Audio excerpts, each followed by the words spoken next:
നമുക്ക് കാലാവസ്ഥ എങ്ങനെയാണ് നോക്കാം. സംസ്ഥാനത്ത് കാലവർഷം വീണ്ടും സജീവമാകുന്നു. ഇന്നും നാളെയും ഒറ്റപ്പെട്ട ശക്തമായ മഴയ്ക്ക് സാധ്യതയുണ്ടെന്നാണ് മുന്നറിയിപ്പ്. തിരുവനന്തപുരം, കൊല്ലം, പത്തനംതിട്ട, കണ്ണൂർ, കാസർഗോഡ് ജില്ലകളിൽ ഇന്ന് യെല്ലോ അലർട്ട് പ്രഖ്യാപിച്ചിട്ടുണ്ട്. അലക്സ് മുഹമ്മദാണ് തിരുവനന്തപുരത്ത് നിന്ന് ചേരുന്ന വിവരങ്ങളുമായി. അലക്സ്, കഴിഞ്ഞ ഒരാഴ്ച നോക്കിയാൽ ഇതൊരു ജൂൺ മാസമാണോ കാലവർഷക്കാലമാണോ എന്ന് സംശയം തോന്നുന്ന തരത്തിൽ ചൂടായിരുന്നു കേരളത്തിൽ. ഇപ്പോൾ വീണ്ടും അതിശക്തമായ മഴയിലേക്ക് പോവുകയാണോ?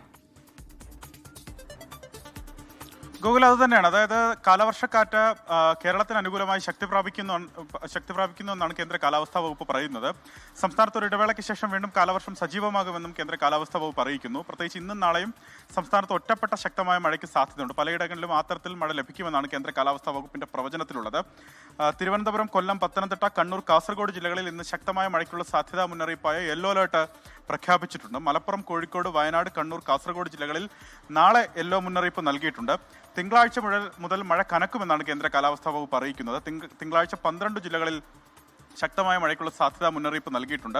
ചൊവ്വ, ബുധൻ ദിവസങ്ങളിലാവട്ടെ വടക്കൻ കേരളത്തിൽ അതിശക്തമായ മഴയ്ക്ക് സാധ്യതയുണ്ടെന്നും ഇതിനോടകം കേന്ദ്ര കാലാവസ്ഥാ വകുപ്പ് പ്രവചിക്കുന്നുണ്ട്. ഗൂഗിളിൽ പ്രധാനപ്പെട്ട കാര്യം മലയോര മേഖലയിലെ മഴ അത് കനത്തു തന്നെ തുടരും. മലയോര മേഖലയിൽ മഴയ്ക്കൊപ്പം ശക്തമായ കാറ്റിനും ഇടിമിന്നലിനും സാധ്യതയുണ്ട്.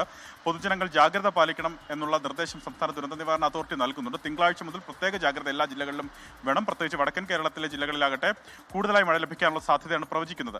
മറ്റൊന്ന് തീരവുമായി ബന്ധപ്പെട്ടാണ്. ശക്തമായ കാറ്റിനും മോശം കാലാവസ്ഥയ്ക്കും സാധ്യതയുള്ളതിനാൽ കേരള, കർണാടക, ലക്ഷദ്വീപ് തീരങ്ങളിൽ 30-ാം തീയതി വരെ മീൻപിടുത്തത്തിന് വിലക്കേർപ്പെടുത്തിയിട്ടുണ്ട് എന്നുള്ളതാണ് പ്രധാനപ്പെട്ട കാര്യം. മാത്രമല്ല തിരുവനന്തപുരത്തെ തീരമേഖലയിൽ ഈ കള്ളക്കടൽ പ്രതിഭാസത്തിന്റെ ഭാഗമായി ഉയർന്ന തിരമാലയ്ക്കും കടലേറ്റത്തിനും സാധ്യതയുണ്ട്. മത്സ്യത്തൊഴിലാളികളും തീരദേശവാസികളും ജാഗ്രത പാലിക്കണമെന്ന് കൂടി കേന്ദ്ര കാലാവസ്ഥാ വകുപ്പും സംസ്ഥാന ദുരന്ത നിവാരണ അതോറിറ്റിയും അറിയിക്കുന്നുണ്ട്.